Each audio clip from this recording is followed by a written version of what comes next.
రాష్ట్రాల్లో రాబోయే ఎన్నికల కోసం రాజకీయ వ్యూహకర్త ప్రశాంత్ కిషోర్ మళ్లీ రంగంలోకి దిగుతున్నట్లు తెలుస్తుంది.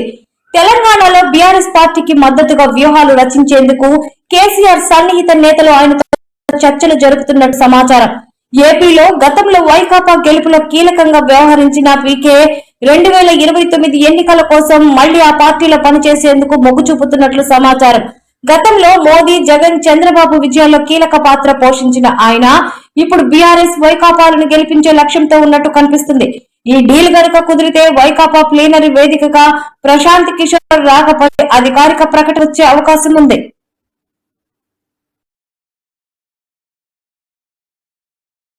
జమిలీ ఎన్నికల ప్రచారం నేపథ్యంలో ఆంధ్రప్రదేశ్ మరియు తెలంగాణ రాష్ట్రానికి సంబంధించి మరో 2-3 ఏళ్లలో జరగనున్న ఎన్నికల వ్యవహారంలో అనేక పరిణామాలు కూడా చోటు చేసుకున్న పరిస్థితి మనం చూస్తున్నాం. మరోవైపు తెలంగాణలో మాజీ ముఖ్యమంత్రి కేసీఆర్ కుమార్తె కవిత ప్రారంభించబోతున్న పార్టీ నేపథ్యంలో 2028లో కావచ్చు, 2029లో కావచ్చు జరగనున్న సాధారణ ఎన్నికలపై అప్పుడే ప్రధాన రాజకీయ పక్షాలు అయితే ఫోకస్ ప్రారంభించాయి.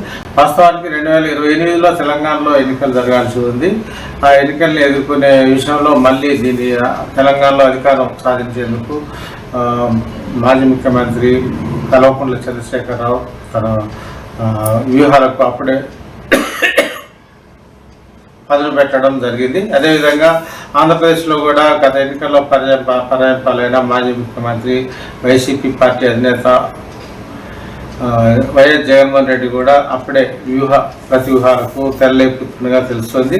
ముఖ్యంగా 2000 జమిలీ ఎన్నికలు జరిగిన పక్షంలో అన్ని రాష్ట్రాలకు దేశంలో ఒకేసారి ఎన్నికల్లో జరిగే పరిస్థితి అయితే ఉన్నది. కానీ 2008లో తెలంగాణ ఒక జమిలీతో నిమిత్తం లేకుండా నిర్వహించిన పక్షంలో 2028లో మాత్రం తెలంగాణలో జరిగే ఎన్నికల్లో ఎట్టి పరిస్థితుల్లో అధికారం రావాలనే పట్టుదలతో ఉన్న భారత రాష్ట్ర సమితి పార్టీ అధినేత కేసీఆర్ మాత్రం ఈసారి ఐప్యాక్ను రంగంలోకి దించే దిశగా కసరత్తు చేస్తున్నట్టు తెలుస్తుంది. ముఖ్యంగా ప్రశాంత్ కిషోర్ నేతృత్వంలోని ఐప్యాక్ కూడా ఎన్నో గతంలో అనేక రికార్డులు కూడా సృష్టించింది. 2014లో ముఖ్యంగా జాతీయ స్థాయిలో భారతీయ జనతా పార్టీ నాయకత్వంలోని ఎన్డీఏ అధికారం రావడం, నరేంద్ర మోడీ ప్రధానమంత్రి కావడంలో కూడా ప్రశాంత్ కిషోర్ తన పాత్రను పోషించడం అయితే జరిగింది. 2019లో కూడా ఆంధ్రప్రదేశ్లో వైసీపీ అధికారంలో రావడం, ముఖ్యమంత్రి జగన్మోహన్ రెడ్డి కావడం వెనుక కూడా ప్రశాంత్ కిషోర్ నాయకత్వంలోని ఐప్యాక్ అనేది కీలకమైన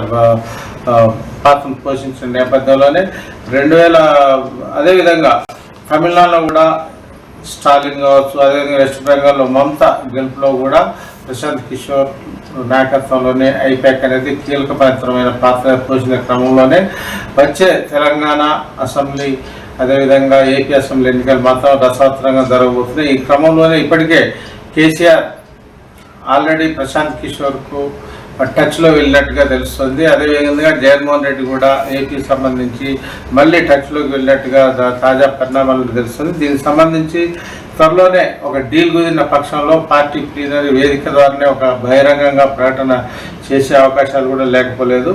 ఎందుకంటే వచ్చే సాధారణ ఎన్నికలు సావరేవో సందంగా బీఆర్ఎస్కు మారుతున్న క్రమంలోనే మళ్ళీ ఏదైనా చేయాలి, ఏదైనా ఒక అద్భుతం సృష్టించాలనే క్రమంలోనే మళ్ళీ ప్రశాంత్ కిషోర్ను బీఆర్ఎస్ పార్టీ వర్గాలు సంప్రదించినట్టుగా తెలుస్తుంది.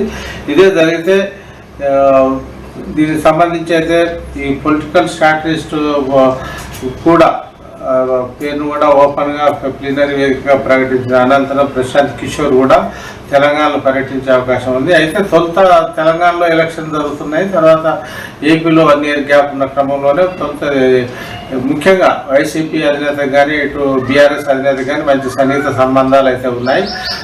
అందువల్లనే తొలుత తెలంగాణపై ఫోకస్ పెట్టాల్సి ఉంది. మరో 2.5 ఏళ్లలో ఎలక్షన్ జరుగుతున్న క్రమంలోనే ప్రశాంత్ కిషోర్ కూడా తెలంగాణలో పర్యటించి కేసీఆర్తో ముఖాముఖి చర్చలు నిర్వహించడమే కాకుండా దీనికి సంబంధించి అసలు పొలిటికల్ స్ట్రాటజీని ప్రారంభించే అవకాశాలు అయితే లేకపోలేదు.